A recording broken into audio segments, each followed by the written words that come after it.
हुजूर सल्लल्लाहु अलैहि वसल्लम जब हिजरत फरमा करके मदीना मुनव्वरा तशरीफ लाए तो आपने बाकायदा ये जो अरब थे यानी औस और खजरत के लोग वो तो ईमान लाए, तो आपने इन यहूदियों के साथ बाकायदा जो है सुलह का ये किया, मामला किया, आपस में सुलह की, पैकेट बाकायदा पूरा, और कि हम आपस में अमन अमान के साथ रहेंगे, आपस में लड़ेंगे नहीं, और एक किसी के दुश्मन के मुकाबले में उसकी मदद एक दूसरे की नहीं करेंगे, ये तय हुआ था।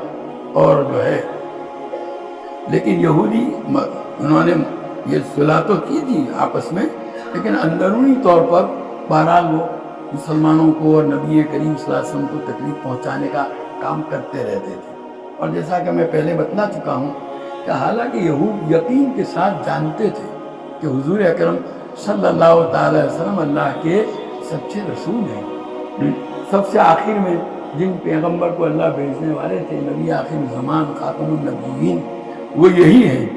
उनकी तौरात में बाकायदा उसकी बशारत सुनाई गई थी कि अल्लाह ताला नबी आखिर ज़मान को भेजेंगे, उनकी ये निशानियाँ होगी। वो सारी निशानियाँ वो देख रहे थे अपनी किताब के अंदर जो थी उसके मुताबिक, और उसकी वजह से उनको इस बात का यकीन था। चनांचे रिवायतों में आता है कि जब हुजूर अकरम सल्लल्लाहु ताला अलैहि वसल्लम हिजरत फरमा करके मदीना मुनव्वरा आए तो आपका पहला क़याम कुबा में रहा। कुबा में आप 14 या 24 रोज तक ठहरे।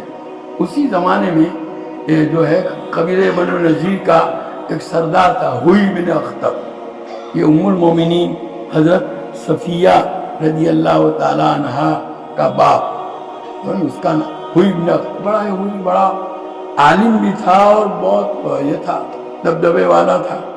तो हुजूर सल्लल्लाहु अलैहि वसल्लम जब हिजरत फरमा करके आए ना और आपका क़याम कुबा में रहा, तो फौरन वो आपका इम्तिहान लेने के लिए और ये देखने के लिए कि ये वही नबी हैं, बाकायदा कुबा गया और रात आपके साथ गुजारी। सुबह को जब आया घर तो उसके भाई के साथ बातचीत हुई, तो भाई ने पूछा ये वही है? वही यानी आखिरी नबी जिनके मुतालिक हमारी किताबों में पेशिन गोई दी गई है? तो कहा वही है।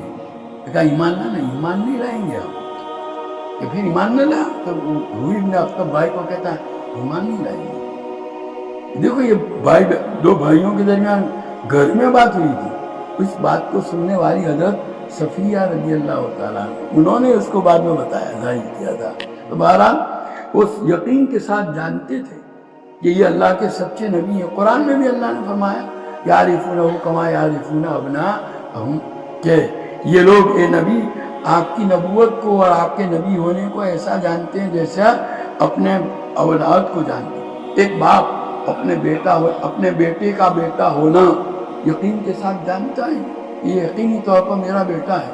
तो इसी तरह जो है ये लोग जानते थे यकीन के साथ कि नबी करीम सल्लल्लाहु अलैहि वसल्लम अल्लाह ताला के रसूल हैं, ये जानते थे। बल्कि इससे भी ज़्यादा एक मरतबा हज़रत उमर रज़ी अल्लाह ताला अन्हु ने हज़रत अब्दुल्लाह इब्न सलाम रज़ी अल्लाह ताला अन्हु से जो ईमान ला चुके थे पूछा इस आयत के मुतालिक यारिफूनहु कमा यारिफूना अबनाअहुम, कि ये लोग हुजूर सल्लल्लाहु अलैहि वसल्लम का नबी होना ऐसा जानते हैं जैसे अपने बेटों का बेटा होना जानते हैं।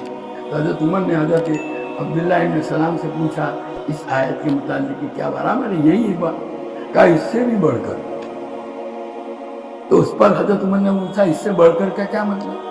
का इसके बढ़कर का मतलब यह है कि भाई एक बाप अपने बेटे का बेटा होना इसलिए जानता है कि ये मेरी बीवी के पेट से पैदा हुआ, लेकिन हो सकता है कि इसकी बीवी ने खयानत की हो और किसी दूसरे से ताल्लुक़ कायम किया हो और उसका नुत्फ़ा हमल के तौर पर ठहर गया, उससे पैदा हुआ। ये तो अपना बेटा इसलिए समझता है ना कि इसकी बीवी के पेट से ये निकला है, आगे अंदर की जो बात है वो तो इसको नहीं मालूम। तो कहते हैं कि बाप बेटे के बेटा होने का जो यकीन है उसमें तो ये गड़बड़ हो सकती है, लेकिन इनके अल्लाह का रसूल होने में कोई दूसरा सवाल ही नहीं। हज़रत उमर रज़ी अल्लाह ताला ने कहा अल्लाह आपकी आंखें ठंडी करे। खैर, तो बहरहाल ये यहूदी हुजूर सल्लल्लाहु अलैहि वसल्लम का नबी होना यकीन के साथ जानते थे।